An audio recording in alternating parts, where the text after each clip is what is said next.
We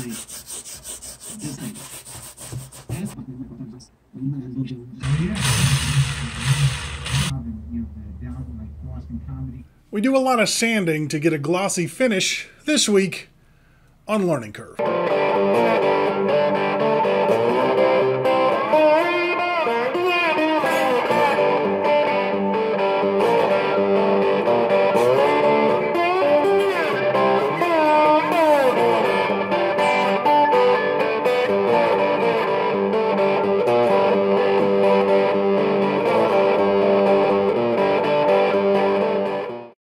Welcome back. I'm almost done with my StewMac build. This week I'm going to get as close as I can to putting a glossy finish on it.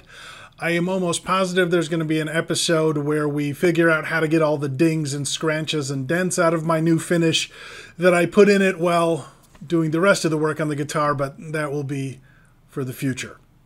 So if you want to see the steps I've taken so far, go back and watch the earlier videos. So far I have filled the wood grain, I have pounded the frets, I have leveled the frets, I have sanded the neck, I have sanded the body.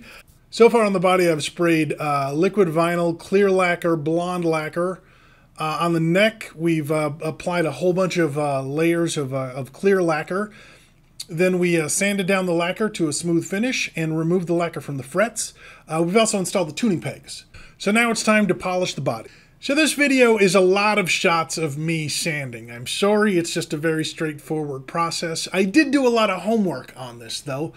Basically what we're trying to do is get the finish from kind of a rough scratch pattern to a very smooth scratch pattern, thereby making it shiny. Now the instructions that StewMac provides suggest you just go for kind of a matte finish, but I wanted to see how glossy I could get it, so here we go. I'm using wet dry sandpaper that I got in an auto parts store. Everything I saw about this said when you use wet dry sandpaper, you're going to want to add a drop of soap to a couple of cups of water, maybe a cup and a half, and then make sure you let the sandpaper soak for a good long time. I'm using a school eraser as a sanding block. I'm doing that because A, it'll hold up in the water, B, it's the right size, and C, it's got a little bit of give to it. Oh, also, change your water in between sandpaper grits and make sure you rinse off your sandpaper a lot so that you don't get buildup of, you know, the paint and the lacquer that you've sanded off, because that's going to give you ruts in your finish. So this is my first time spraying a finish on a guitar, and I think it's important for me to kind of, you know, limit my expectations. I don't think this is going to look like it came off, you know, a factory floor. At the same time, I don't think I did too bad of a job. You know, when you look at this, you can see how every step builds on the previous step. There are definitely things I needed to learn. I think I definitely could have done a better job sanding in the first place.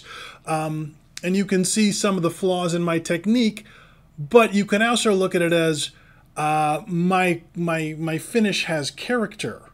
Having done this, next time I do it, I'll know more and I'll be able to do it better. It's like there's a curve to learning. So basically, I sanded with 1,000 grit sandpaper. Then I got it to everything looked uniform. Then I went to 1,500 grit. Then I went to 2,000 grit. By the end of the 2,000 grit sandpaper, you have basically kind of a milky finish.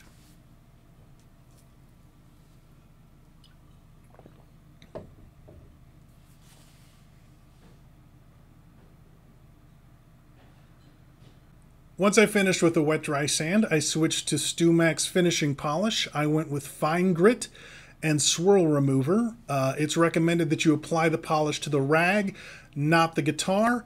They also suggest you use a different rag for each grit. And I wipe down the guitar with mineral spirits in between each application.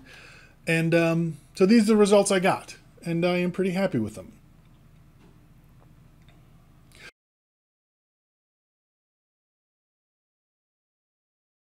Look, this isn't a 2-minute job, but it's not an impossible job either. And I did this with just, you know, I didn't need any tools. I don't have a buffing wheel, any of that stuff. I just used sandpaper and a rag. And I got pretty decent results. So if you find this a little intimidating, don't worry about it. You know, you can do it if you can go like that, or some facsimile of that. Next week, I'm going to put on the neck and the hardware. I hope you enjoyed this episode. If you did, please like it, please subscribe it, please share it, and all that crap. Also, if you want to follow me on Instagram, that would be amazing. My name's Spencer Dobson. This has been Learning Curve. We'll see you next time. Try to be nice to each other.